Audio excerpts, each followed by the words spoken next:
News చూస్తున్నాం. కాంగ్రెస్ పార్టీలో అక్కడక్కడ కలుపు మొక్కలు ఉన్నాయని వాటిని తీసివేస్తే పార్టీ ప్రక్షాళన జరుగుతుందని ఏసీసీ కార్యదర్శి సంపత్ తెలిపారు. తెలంగాణలో కాంగ్రెస్ మళ్ళీ అధికారంలోకి రావాలంటే అన్ని క్యాడర్స్లోనూ ప్రక్షాళన జరగాలన్నారు. 2 ఏళ్ల క్రితం పార్టీలోకి వచ్చిన వారు 2 ఏళ్ల తర్వాత ఎక్కడ ఎలా ఉంటారో తెలియదని కీలక వ్యాఖ్యలు చేశారు. తమలాంటి వారు చనిపోయేంత వరకు పార్టీలోనే ఉంటారన్న సంపత్ మళ్ళీ ఎన్నికల్లో గెలవాలంటే పార్టీకి పర్ఫార్మెన్స్ అప్రైజల్ అవసరమని జోస్యం చెప్పారు. సీఎం రేవంత్ రెడ్డి, మీనాక్షి నటరాజన్ తనకొక్క అవకాశం ఇస్తే ఇందుకు సంబంధించిన అన్ని అంశాలను వివరిస్తానని తెలిపారు. ఆయన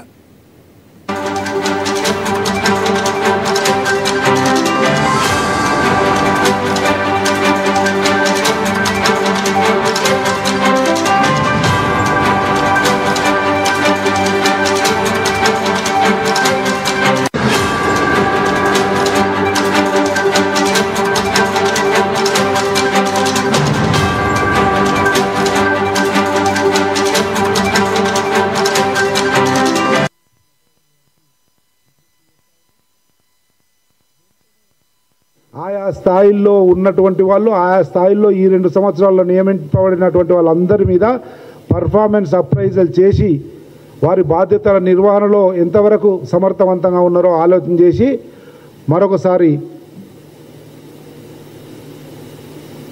పునఃపరిశీలించి ప్రక్షాళన చేయవలసిందిగా విజ్ఞప్తి చేస్తూ ఉన్న గౌరవ ముఖ్యమంత్రి గారికి, మీనాక్షి నటరాజన్ గారికి.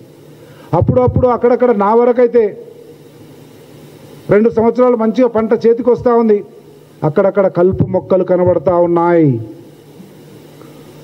వాటిని ఏరి పారేయాల్సిన అవసరం ఉంది. అక్కడక్కడ గంజాయి మొక్కలు కనబడుతున్నట్లు అనుమానం కలుగుతూ ఉంది. అటువంటి గంజాయి మొక్కలను కూడా నిలువరించాల్సిన అవసరం ఉంది, నలిపేయాల్సిన అవసరం ఉంది.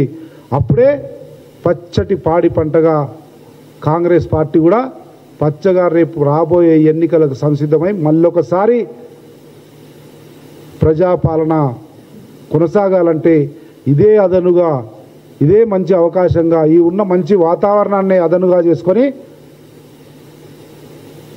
పార్టీ, ప్రభుత్వము అనేక వ్యవస్థలు ఏవైతున్నాయో వాటన్నిటిని కూడా పునర్నిర్మాణం చేయవలసిందిగా గౌరవ ముఖ్యమంత్రి గారికి మరియు మీనాక్షి నటరాజన్ గారికి విజ్ఞప్తి చేస్తూ ఉన్నా.